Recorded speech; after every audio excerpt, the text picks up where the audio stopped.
know why you said yes, even though everything in you wanted to say no? Do you know why you rearranged your entire day for someone else? Why even now, someone else is probably on your mind and their needs seem more urgent than your own? I want to talk about that today because there's a reason why this keeps happening. And it has nothing to do with you being weak, you being a pushover, or not loving yourself. It goes much deeper than that.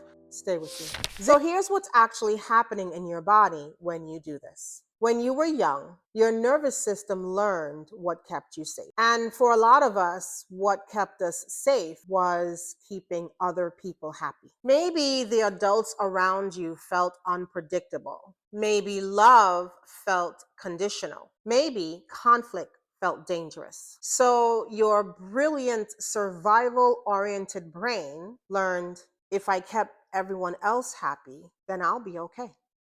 That pattern is called the Fawn response. It's not a personality type.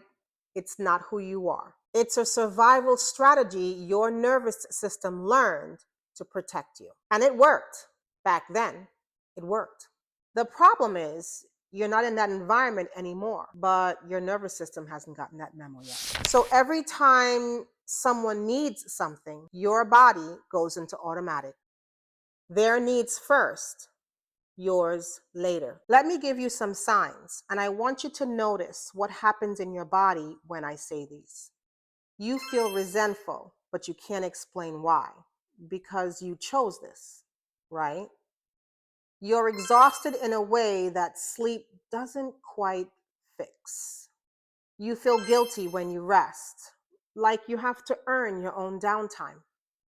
You don't actually know what you want anymore because you've spent so much time tuning into everyone else's frequency that you don't even know what yours is anymore. And maybe the biggest one is you feel comfortable with being needed than being seen. If any of that landed, I want you to know that this is not a character flaw. That is your nervous system doing exactly what it learned to do. And it also means that you can learn something different. So here's what I want you to understand about this pattern. It's not just about boundaries. It's not just about saying no more often. Because you can know intellectually that you should put yourself first and still not be able to do it. That's because it isn't a knowledge problem. It's a nervous system problem. Your body associates choosing yourself with danger, with abandonment, with conflict. And your nervous system will choose feeling safe over feeling good every single time. I know this because I've lived this. I am someone who has spent years making sure everyone around me was okay. My children, my parents, my friends, while quietly running on empty. And every time I tried to do something for me, there was this wave of guilt.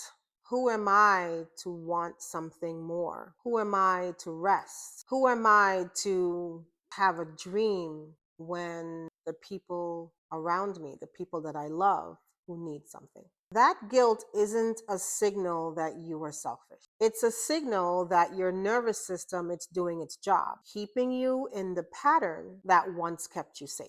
Choosing yourself doesn't mean abandoning the people you love. So here's a reframe I want to offer you today. And I want you to really sit with this one. Choosing yourself does not mean you're abandoning the people you love. I'm going to repeat that. Choosing yourself does not mean you're abandoning the people you love.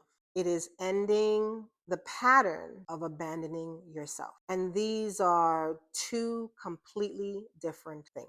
When you keep running on empty, you're not actually choosing from love anymore. You were choosing from fear. Fear of conflict, fear of disappointing someone, fear of what happens if you stop being the one that holds everything together. Real love the kind that's sustainable, the kind that doesn't breed resentment. That comes from a full cup.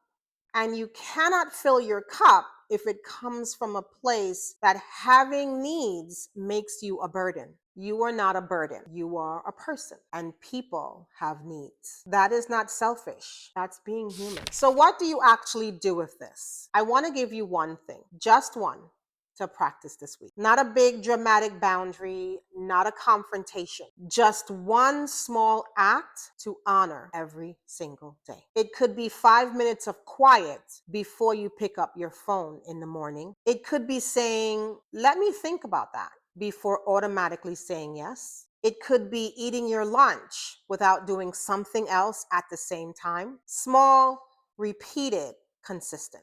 That is how you give your nervous system new evidence. Evidence that you are safe when you choose yourself. Evidence that the world does not fall apart when you have a need. That evidence builds over time, and slowly that pattern shifts. If this resonated with you, I have a free guide called The Grounded Pause.